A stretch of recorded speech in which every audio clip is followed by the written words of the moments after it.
आपका फिर से स्वागत है हमारे चैनल सेफ्टी गाइडलाइंस में। फिर आज एक बहुत ही महत्वपूर्ण टॉपिक लेके आया हूँ इलेक्ट्रिकल पैनल के बारे में, यानी कि इलेक्ट्रिकल सेफ्टी के बारे में। तो गाइस हम इस वीडियो में देखेंगे इलेक्ट्रिकल सेफ्टी होता क्या है और पैनल के बारे में समझेंगे।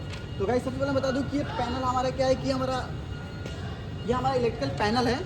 और जैसे आप देख पा रहे हैं ये ऊपर हमारा क्या है, हमारा बस बार है, ठीक है। ये हमारा बस बार हो गया और साथ साथ में ये हमारा क्या है, ये सब क्या है, हमारा फीडर होगा। जितने में आप लाइट देख पा रहे हैं सब हमारा क्या है, ये फीडर है। ये हमारा मेन फीडर है जहाँ से हमारा इनकॉमर आता है। जैसे आप देख पा रहे हैं यहाँ पे, मैं थोड़ा कैमरा लेके कैमरा इधर लेके थोड़ा, ये देख पा रहे हैं यहाँ पे क्या 3 फेज है, यानी कि आपको दिखाता है ये RYB जो फेज होता है वो यहाँ पे इंडिकेट कर रहा है रेड, येलो और ब्लू। और यहाँ पे ऑन है, ये ऑफ है। और ये अगर ट्रिप होता है, कोई भी फॉल्ट आता है तो ये ट्रिप का इंडिकेशन ये दे देता है। बाकी वैसे ये इंडिकेशन सारे में लगे हुए हैं। तो ये सभी हमारे क्या अलग अलग फीडर है जो कि अलग अलग मशीनरी से, अलग अलग फैन से क्या होता है, जुड़ा हुआ है। तो गाइस अभी हम जस्ट इसमें अगर सेफ्टी पॉइंट ऑफ व्यू से बात करें तो हमने 10 पॉइंट्स है जो मैंने ऑलरेडी लिख के रखा है ताकि एक भी पॉइंट छूटे नहीं। और उसके बाद हम एक्सप्लेन करेंगे। तो सबसे पहले अपना क्या है कि सबसे पहले अपना उसमें पॉइंट है कि जब भी हम इसको मैन्युफैक्चर करते हैं, जब भी हम लोग असेंबली करते हैं तो इसमें IP मेंटेन करना, यानी कि इनग्रेस प्रोटेक्शन। इसमें वाटर प्रूफ और डस्ट प्रूफ होनी चाहिए जो कि IP54 होता है इसका। तो ये हमारा जो भी पैनल होता है कि जो डस्ट प्रूफ होता है। अदरवाइज इसमें क्या होगा, डस्ट जाएगा ना तो जो भी हम लोग सर्किट ब्रेकर लगाएंगे उसमें डस्ट जाएगा तो वो सर्किट ब्रेकर क्या हो सकता है, ख़राब हो सकता है। इसलिए ये हम लोग को IP54 मेंटेन करना पड़ता है जब भी हम इसको असेंबली करते हैं। तो दूसरा अपना पॉइंट है यानी केबल मैनेजमेंट। गाइस कभी भी हम लोग इलेक्ट्रिकल पैनल में काम करते हैं तो कभी भी हमको स्टैंडर्ड केबल यूज़ करनी चाहिए जो कि उसका जो कैपेसिटी हो अच्छी हो। और कभी भी उसमें RYB यानी कि केबल का जो कलर कोडिंग होता है वो भी हमको मेंटेन करनी चाहिए। और साथ साथ में केबल रूटिंग देखनी चाहिए, जो केबल जो उसमें रूटिंग का लेन होता है उसमें वो प्रॉपर रूप से जानी चाहिए। बाकी बस बार में या फिर कभी भी सर्किट ब्रेकर में हम लोग केबल को कनेक्ट करते हैं तो प्रॉपर रूप से वो टाई अप होनी चाहिए। अदरवाइज जो टाई अप नहीं रहेगा तो वो हल्का सा भी शॉर्ट सर्किट, अगर वो हिलेगा तो शॉर्ट सर्किट होगा जिसकी वजह से हमारे इसमें फॉल्ट आ सकता है। चौथे टॉपिक पे बात करते हैं। चौथे टॉपिक पर क्या है कि प्रॉपर अर्थिंग। तो गाइस हम कभी भी हम लोग का पैनल सेटअप करते हैं तो उसमें एक बॉडी अर्थ देते हैं। गाइस फेज, न्यूट्रल और अर्थिंग और बॉडी अर्थ में काफ़ी डिफरेंट है। अगर आप उसमें आपको डीपली वीडियो चाहिए तो आप मेरे को कमेंट कर सकते हैं, मैं उसमें एक्स्ट्रा में डीपली वीडियो बना दूंगा। वो टॉपिक थोड़ा काफ़ी बड़ा हो जाएगा। तो जस्ट मैं आपको अभी शॉर्टकट में बताता हूँ कि इसमें फेज होता है, न्यूट्रल होता है, बॉडी अर्थ होता है। जो कि फेज न्यूट्रल, यहाँ पे फेज हो गया, न्यूट्रल बस बार में आ जाएगा। बाकी आपका बॉडी अर्थ जैसे आप देख पा रहे हैं यहाँ पे ऑलरेडी हमारा बॉडी अर्थ लगा हुआ है। ये हमारे हर एक पैनल से कनेक्ट होने चाहिए। इवन हम लोग जब वेल्डिंग मशीन में यूज़ करते हैं तो उसमें डबल बॉडी अर्थ करते हैं। एक हमारा अर्थ हो गया और एक बॉडी अर्थ हो जाता है। जो कि क्या होता है कि अगर इन केस ऑफ जो वो हमारा फंक्शन का काम करता है, जो RCCB में कोई फॉल्ट आता है तो तुरंत लीकेज होता है। RCCB के बारे में भी आपको मैं डीपली बताऊंगा अभी। तो ये हमारा ये बॉडी अर्थ होता है, आप देख सकते हैं यहाँ पर भी लगा हुआ है। अब हमारे पास 5वां पॉइंट है ऑथराइज पर्सन। गाइस कभी भी इलेक्ट्रिकल पैनल के साथ काम करना है, इलेक्ट्रिकल के साथ छेड़छाड़ करना है तो कोई नॉलेज ना होना उसको छेड़छाड़ ना करें। अदरवाइज गाइस जो इलेक्ट्रिसिटी जो बनाया उसका ही नहीं हुआ तो हमारा कैसे हो सकता है। तो इवन कभी भी आप काम करें इलेक्ट्रिसिटी के साथ तो पहले उसका नॉलेज लें। और ओनली ऑथराइज पर्सन इसको ऑपरेट करते हैं। कोई भी इसमें छेड़छाड़ करनी है तो केवल जो ऑथराइज पर्सन, जो इलेक्ट्रिकल से ऑथराइज पर्सन है वही इसमें काम कर सकते हैं। अदरवाइज इंसिडेंट होना कंपलसरी है।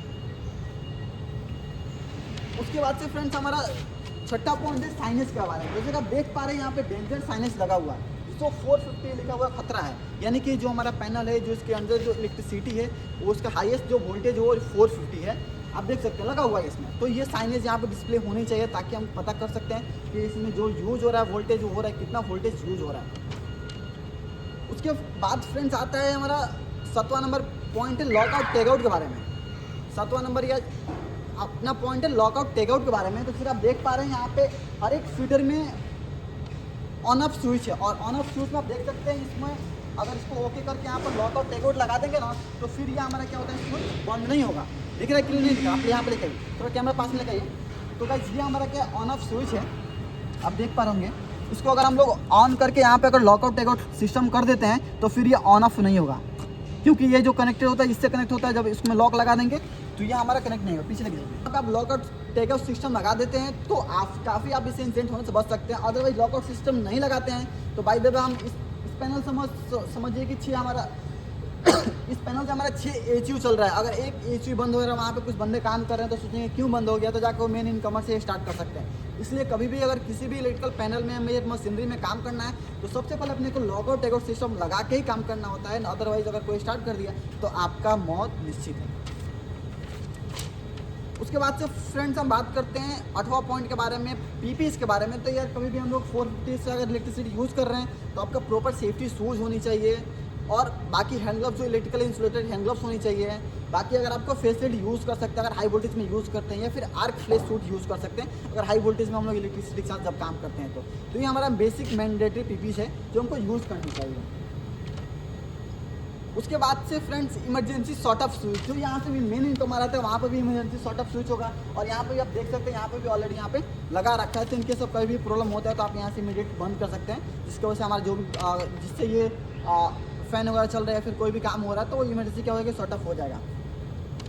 उसके बाद से फ्रेंड्स कभी भी हम लोग इलेक्ट्रिकल पैनल के साथ काम करते हैं तो एक फायर एक्सटेंसर रखना चाहिए, जो इनकेस ऑफ इमरजेंसी में वो हम क्या कर सकते हैं उसका यूज़ कर सकते हैं। तो इलेक्ट्रिकल में कभी भी आग लगे तो CO2 type fire extensor use करना किया जाता है, क्योंकि CO2 क्या होता है कि कार्बन डाइऑक्साइड गैस होता है जो इजीली आएगा यहाँ पे ऑक्सीजन लेवल कम कर देगा और आग बुझा देगा। अदरवाइज हम वाटर यूज़ करते हैं तो वाटर क्या होता है इलेक्ट्रिसिटी के कंडक्टिव होता है जो कि हमको शॉक लग सकता है। और साथ साथ में गाइस यहाँ पे आप देख पा रहे हैं यहाँ पे ऐसे रबर मैट है।